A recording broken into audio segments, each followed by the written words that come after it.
We have a studio full of senators. President Trump plans to sell his immigration plan to lawmakers and the American people at tonight's State of the Union address. Can he get Democrats on board? Joining us now is Democratic Senator Heidi Heitkamp of North Dakota. Great to have you here. Thank you. Thanks for coming into the studio. Not a problem.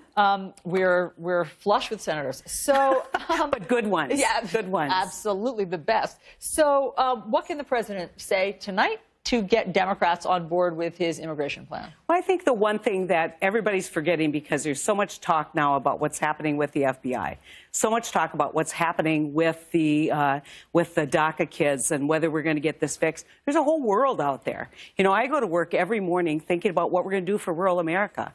So what I'm going to listen for is what's going to happen for rural America, what's happening for working men and women. And yes, these other issues are critical and important, and we'll work through them. But this speech is supposed to be about the entire country. And I think there are a whole lot of people who feel like they're getting left behind here in these discussions. I think, you know, we're working through with Senator Collins. The Common Sense Coalition is working through a lot of the issues that we have right now with what do we think we need on border security, what's going to happen with the DACA kids. That's going to work its way through. We're going to start the debate on the 8th. But at the same time, the State of the Union has to be a broader discussion. But that's good to know, because it's good to know that things are happening behind the scenes. Obviously, I think that would comfort Americans in terms of getting to a solution, because what we often see is the president put out something that the Democrats think is sort of inflammatory. The Democrats dig in and Republicans say nothing's going to happen. But you're saying that behind the scenes, you think that you will reach a bipartisan approach or plan for immigration before the next government shutdown? I think the discussion is there's a lot of people who want to do the whole immigration reform. That's not going to happen by the 8th. There's a lot of people who say if we just, you know, kind of extend this program and codify this program, make it foolproof in the courts, that takes care of it. I think there's a lot of room in the middle, and there's a lot of consensus in the middle. And so one of the things that I believe the Common Sense Coalition brings to all of this is a willingness to sit down and not just talk about process, but talk about substance and how can we get from point A to point B.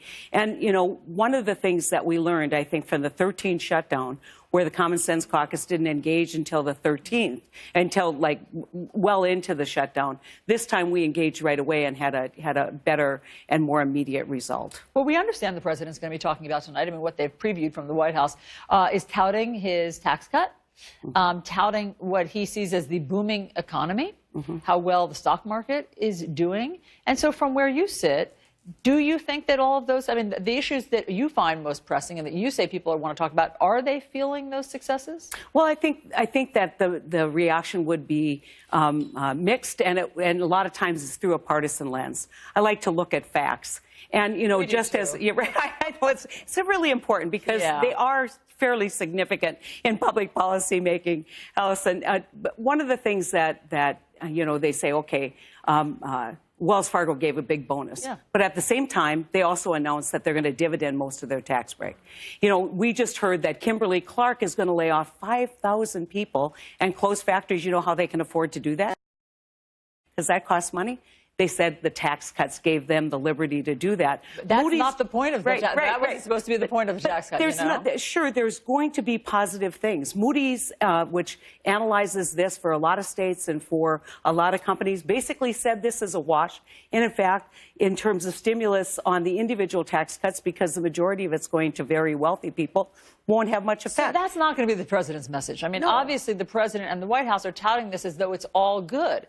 And so, I mean, you're here. Well, those things aren't bad, Allison. Of course, but it's not like and then you go to, we're going to have 3-4% growth. Where's the proof that's going to happen? There's absolutely no economist in the country who said that of any legitimacy. We saw less than 3% in the last quarter. And so let's be honest with the American people. And at the same time, we have 58,000 bridges that are defective in this country.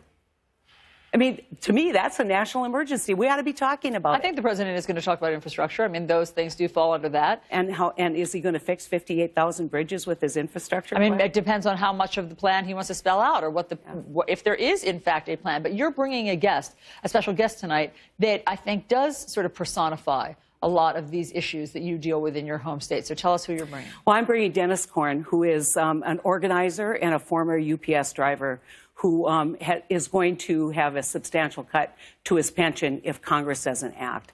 And to me, when you look at rural issues and you look at the industrial Midwest that feels particularly left behind, this issue of pensions is critical. We've got to fix it. We have a great bill designed by a group of us led by Senator Brown from Ohio. It's called the Butch Lewis, who is an amazing organizer and patriot and advocate and veteran who died in this fight.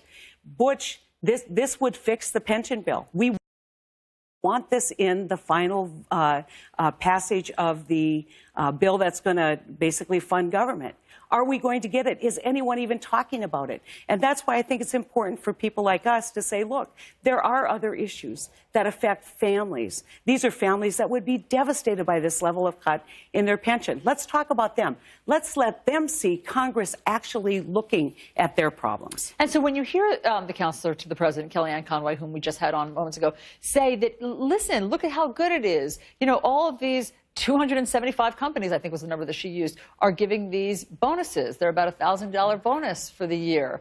I mean, the math. You know, Allison, I wish you guys would turn around and say, if they were that comfortable, why don't they give them $1,000 boost in their salary, which would continue over the next years? Yeah. And the other question that you need to ask is, of those, how many actually gave bonuses last year and what were the bonus amounts? I mean, no one talks about that. And so we've got to look at this. You know, it's interesting because my good friend Barbara Mikulski, just a wit that is unsurpassed in the Senate, she used to say, we need to care about the macroeconomic issues, but we need to care about the macaroni and cheese issues. And that's why Dennis Korn is my guest, because he represents where the rubber meets the road, where economic policy is not working today, and we need to fix it.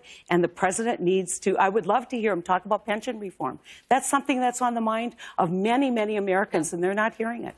Senator Heidi Heitkamp, thanks so much. Thank you. For it's watching good to be here tonight. Thanks so much for being here. You bet. Senator Heitkamp, also known for giving Senator Collins the talking stick. Oh, we know all about the talking stick. Well, you know, you can't imagine this. A room full of 20 senators and everybody wants to talk. You can't imagine how much chaos that will engender. Right. Senator Collins says you came at her with the talking stick. That's not true. She disarmed you and you said keep it. The beginning, and this tradition began with a lei that Senator Hirono gave me, but the men were a little uncomfortable putting it around their neck. So they prefer each other's hands.